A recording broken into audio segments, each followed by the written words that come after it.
Hello বন্ধুরা, আবারও ম্যাথের শর্ট ট্রিক্স নিয়ে তোমাদের সামনে উপস্থিত হয়েছি। স্বপন বিশ্বাস। দেখো, গুরুত্বপূর্ণ এই অঙ্কটা।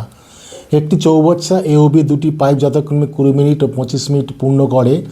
দুটি পাইপ একসঙ্গে খুলে ভর্তি হওয়ার 5 মিনিট পরে বি পাইপ বন্ধ করা হয়। চৌবাচ্চাটি পূরণ করতে মোট কত সময় লাগবে?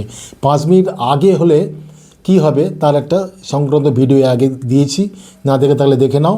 এখন এটা পূরণ করছি। দেখো, পরে হলে যখন 5 মিনিট পরে বি পাইপ বন্ধ হয় তখন শর্ট ট্রিক্সটা কি দেখো।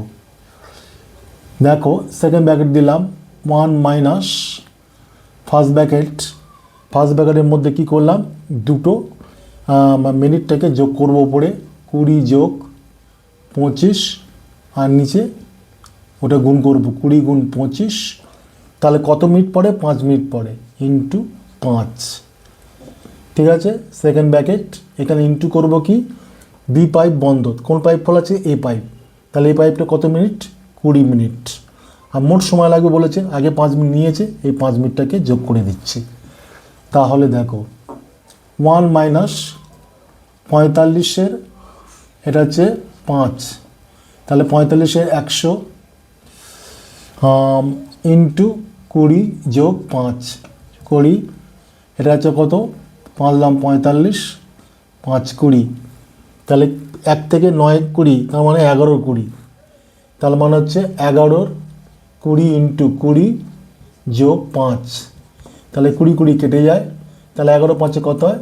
16 মিনিট সময় লাগে।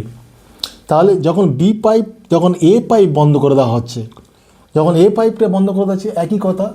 তাহলে কী হবে? 1 বিয়োগ একই রাখবো, 20 যোগ 25 ডিভাইডেড বাই 20 গুণ 25। তোমরা খেয়াল করো কীভাবে কী করছি। ইন্টু কত মিনিট পরে? 5 মিনিট পরে। তাহলে 5 মিনিট পরে এটা হলো, সেকেন্ড ব্র্যাকেট দিলাম। এইবার কোন পাইপটা, যে এখানে যখন এ পাইপ বন্ধ করছে, বি পাইপ খোলা আছে, বি পাইপটা কত মিনিট যাচ্ছে? 25 মিনিট। তাহলে এখানে লিখবো 25। তাহলে কত মিনিট আগে ছিল? 5 মিনিট। এটা তোমরা আগের মতো ক্যালকুলেশন করে নেবে, আমি আর করলাম না। আশা করছি তোমরা এই শর্ট ভিডিওটা বুঝে গেছো, ভালো করে বুঝে নাও। এর আগেরটার জন্য আগে ভিডিও করেছি, পরের জন্য এই ভিডিও করলাম। আশা করছি তোমরা বুঝে গেছো। ভালো লাগলে অবশ্যই সাবস্ক্রাইব করবে। আজ এই পর্যন্ত।